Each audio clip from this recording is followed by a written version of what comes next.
Di ba naalala mo, si Pia ay hinawakan na niya ang Blue Ribbon, ha?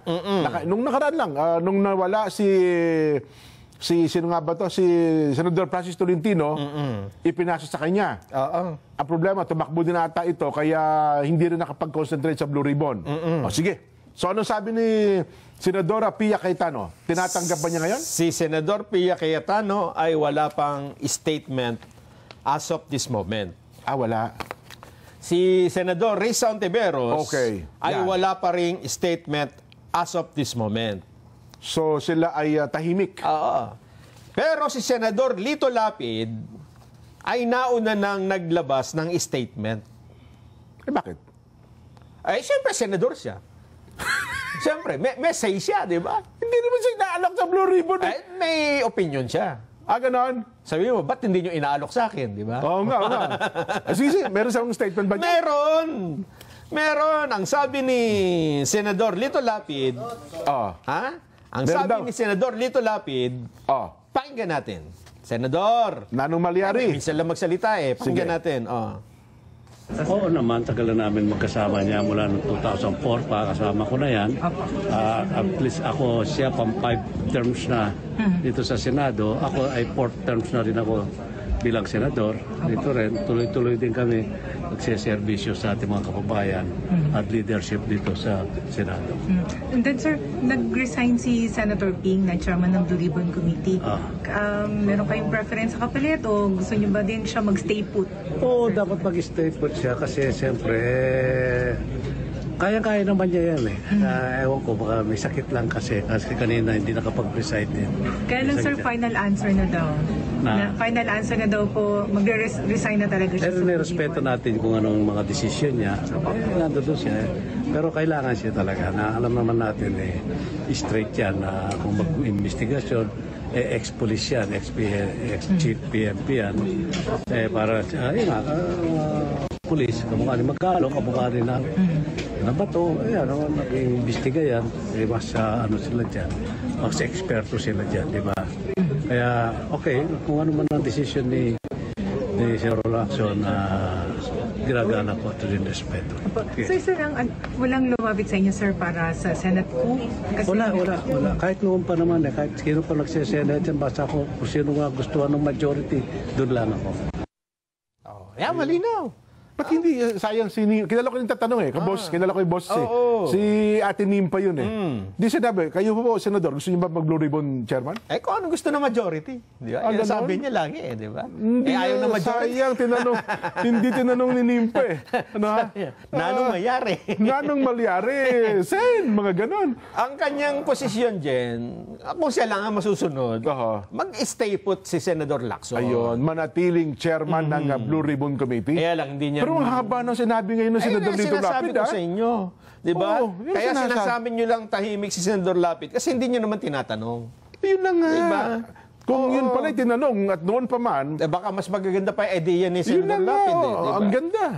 Sabi niya, kung saan ang gusto ng majority, ako naman ay doon. Ganun naman talaga. Yes, kasi nga naman, majority wins lagi dyan. Yan ang tamang paninindigan, Senador Lito Lapid. Sir, pakidalas-dalas nyo nga yung mga ganyan bagay, ha?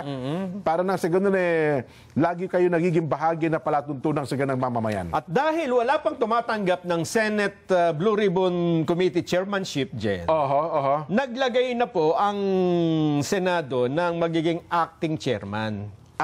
So acting chairman muna ngayon. Acting. Pagka sinabi nating acting, pwede na siyang magpatawag ng mga pagdinig at kung ano na paman? Oo, siya mag-aakto habang wala. Sino yan? And then, siyempre yung vice. Hindi, kasi parang dalawang vice din eh. Isang majority, isang minority.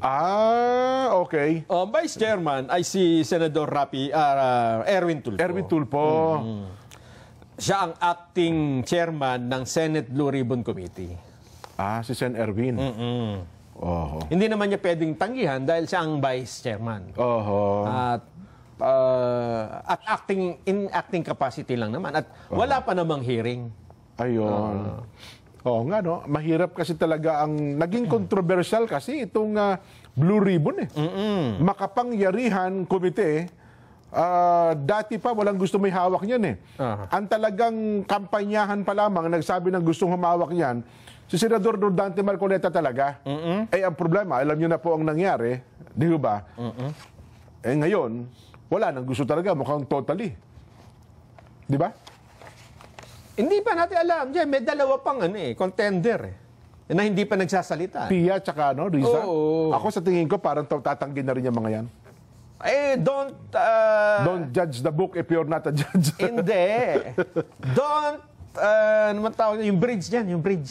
Don't bridge the, Don't cross the bridge if you're not there. Paano mo tatawirin ng tulay? Wala ka pa naman doon, di ba? Hindi, unahan ko na yan. Bridge over troubled battery. Dun sa panawagan na gawing... Ewan ko, kasi may nabasa ko kanina na may statement ng ICI, ang ICI Dun sa panawagan na gawing public, yung kanilang hearing, pakihanap nyo nga. Kasi yung una nilang dahilan dito, ayaw nila na magamit ang ICI, ayaw nila na magkaroon ng, kung tawagin ay trial by publicity. Ayun nga, mukhang yun ang paninindigan talaga ni, naisatinig yan ni Executive Director Kate Osaka. At merong bago ngayon, kanina, lumabas. Yun na ba ang latest? Oo. Yung nauna ay noong pa yan eh. Oo, Noong tama. mga unang panawagan na hindi nila ila-livestream. Ang panawagan naman kanina ni Senador Alan Peter Cayetano ay maglagay ng mga... Dalawa yung rekomendasyon. Una ay magkaroon ng mga media coverage sa loob. Kung saan ginagawa po yung pagdinig, okay. Na, alam mo, 5 daw TV, 5 radyo, 5... okay. At tapos ay, ang isang panawagan niya, may mga representative mula sa iba't ibang sektor na dadalo. Okay. Para wag lang i-live streaming. Tingnan natin, pakinggan natin si Senador Cayetano sa kanyang paliwanag. I believe in the ICI. I believe in the people there individually. But from the start, di ba, nung nagsalita ako sa floor, sinabi ko sa inyo, hindi pa independent yan at kulang pa, whether batas or paano ayusin. If you ask me, lagyan ng isang representative ng Catholic bishops, isa from the born again, isa from Muslims, isa from Iglesia. Pero lagyan nila ng plano. Halimbawa, simulan natin sa ipasubmit sa DPWH, saan ba meron talagang ghost, saan wala. Alin contractor ang definitely walang mabuting ginawa at alin yung iniimbestigahan pa. Pagka moving target tayo sa lahat ng gagawin natin, walang maayos dito. Yung nanggugulo has more than enough money, opportunity, power na guluhin lahat to. Ginagamit yung fear ng tao, yung galit ng tao para lalong magkagulo rather than magkaroon ng order dito. More transparency. So, dun sa sinabi nilang ayaw nila i-livestream, sige, assuming hindi na magbabago isipan nila. So, ibalik natin sa kanila. What form of transparency can you offer that will give us enough information that the journey will be together? Hindi kayo lang. Ano bang downside sa Senator nung sa na-closed door siya? Hindi, kasi kahit sinong nag-iimbestiga ngayon, iniimbestigahan din eh. Kaya siyempre, iwas intriga yung, di ba kahit kami naman sa Blue Ribbon kung ginawa namin executive committee at executive session, tapos kami-kami lang, kaya lang, maniniwala ba ang publiko sa mangyayari? Ang kaibahan, hindi naman congressman and senador na sa ICI, so wala naman silang projects doon. But di ba, yun ang sinabi ko kay Senator Ping noon, nung sinabi niyang hahabulin niya ng taga pag may nagsabing may pondo siya. Sabi ko kasi yung motive or yung pwedeng ibintang sa'yo, hindi lang yung pondo eh. Lahat tayo may interest political interest, economic interest, interest sa atin, and it's not always bad. Di ba, may motivation tayong lahat Kaya ang kakampi natin dito, kayo nga network news network Minsan naharas pa na may agenda kayo Di ba? Yung pakayang itong mga political. Sir, isa lang. So, yun yung isang suggestion. Will they allow X number of media? Let's say 10, 15 a day. O 5 from TV, 5 from radio, 5 from print, or mas marami sa print. So, for example, the questions they ask. Kung ako, I would crowdsource that, ha? Kasi your answers is only as good as your questions. 3 things. 1, sa taong bayan, pray. Sa ICI dyan, ha? Oo. Bakit di ba sa Amerika may mga ganyan? Dito sa atin may mga pagdinig ang korte na, so, di ba? Na may representante ang mga media. Oo. Di ba naalala mo? Yung sa hearing yung kaso ni Erap, plunder case sa Sandigan Bayan, open for yan eh. Nagko-cover ako dyan eh. Oo. Pero hindi mo nailalive ba yun dati? Parang hindi, no? Hindi, mag-a-attend ka lang doon. Kasi Yun, maingay kung nandun. Ayun, tapos ikukwento lang. Ang pagkakaiba kasi noon, Jen, wala pang live streaming noon. Ayun lang kasi, Diba? wala pang social media na ganito nangyayari ngayon, no? Ang sabi kasi ng ICI, nung una, ayaw nilang magkaroon ng trial by publicity. Okay. Hindi, pag-usapan muna natin yan. Mm. Iba kasi po yung trial by publicity sa public trial.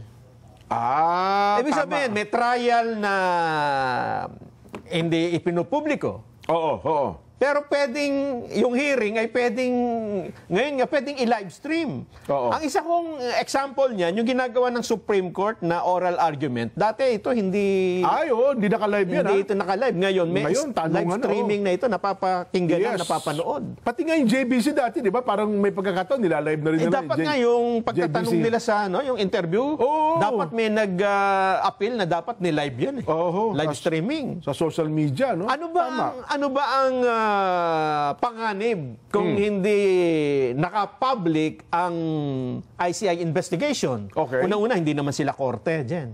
Oho. So, pwede nilang i-live talaga yan. Oo. Pagka po kasi ang idinahilan nyo ay trial by publicity, kaya ayaw nyo ng live streaming, lalong magkakaroon ng trial by publicity kapag hindi alam ng publiko kung anong nangyayari. Kasi kanya-kanyang naglalaro sa isipan nila eh. Kasi Tama ka. Kung tawagin, magkakaroon ho kasi ng parang information vacuum. Walang lumalabas na impormasyon. Oho. Kaya ang mangyayari dyan, speculation ho ng public. At hindi din naman siya nag-briefing after the hearing. Wala naman, no? May mga kaunti, kaya lang hindi mo nga makukuha lahat, di ba? Oo. Ang naglalabas lang sila ng mga release. Oo. Halimbawa ito, ICI nagrekomenda ng mga kasong kriminal laban kay Ko at 17 iba pa. Oo. Di ang mga tao ngayon magtataka. Ano mga pinagbatayan ng kasong ito? Oo nga. Hindi pa naman pinapatawag si Congressman Saldi ko Yes, nila. hindi pa naman nakakausap, di ba? Ba't kakasuhan ka agad? Ito ba ay kasong matibay o ito ay kasong ipapail mo lang para lang masabi makasuhan. at deliberately para ma-dismiss balang araw, di ba? Kasi hindi natin nakita kung paano naluto. Di ba? Paano ginawa? At hindi talaga naman, wala pang pagkakataon na naipatawag si Congressman Saldi ko dyan sa ICI na yan. Pati nga yung SunWest na corporation ang binabanggit dito. Eh. Tama. Ang alam kong pinapatawag lang yung mga diskaya, yung engineers, yung mga senador. Pero itong SunWest... dahil ba sa statement lang ng mga tinawag nila, yun ang magiging batayan? Ayun ang magiging problema natin. Hearsay yan pag nagkataon, At di ba? ang magiging dahilan niyan, dahil hindi niya ipinakita kung paano, mag-i-speculate ngayon ang iba't ibang grupo. Di ba? Magsasabing, nako, niluluto po tayo. O kaya naman yung iba, hindi. Tama. Magulo po talaga. Kasi kanya-kanya ng kanya-kanya ng hula. Speculation kung ano nangyari. Kasi ang tao naman talaga, mayroong mga public opinion. Pero pag nagsalita kayo, halimbawa, nagsalita yung si Osaka, ito po ang nangyari, ito po yung ganyan. Kanya-kanya speculation. Talaga naman may kanya-kanya spekulasyon eh. Ganun Tama. pa rin.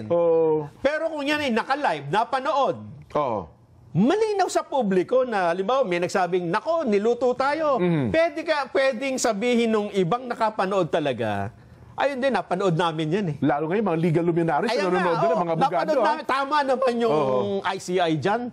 Kasi ganito nangyari. May mga magpapaliwanag, hindi lang ICI, may tutulong sa inyo. Yan. Pero kung kailangan magpapaliwanag, hindi nyo kakayanin ang tawagin natin dito, avalanche of opinion. Totoo. Na sa dami nito, guguho po yung investigation ninyo. Magkukolapso yan. Magko-collapse.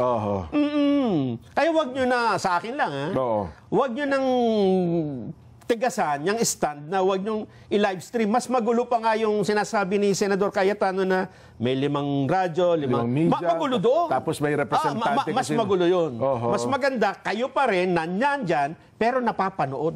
Yan. Di ba? Totoo. Hindi naman kayo court hearing na kailangan sikreto Kung gusto nyo, di patayin nyo na lang yung comment Section. disable nyo na lang yung Oo, comment hindi naman- section. oo. O, di ba? Mm.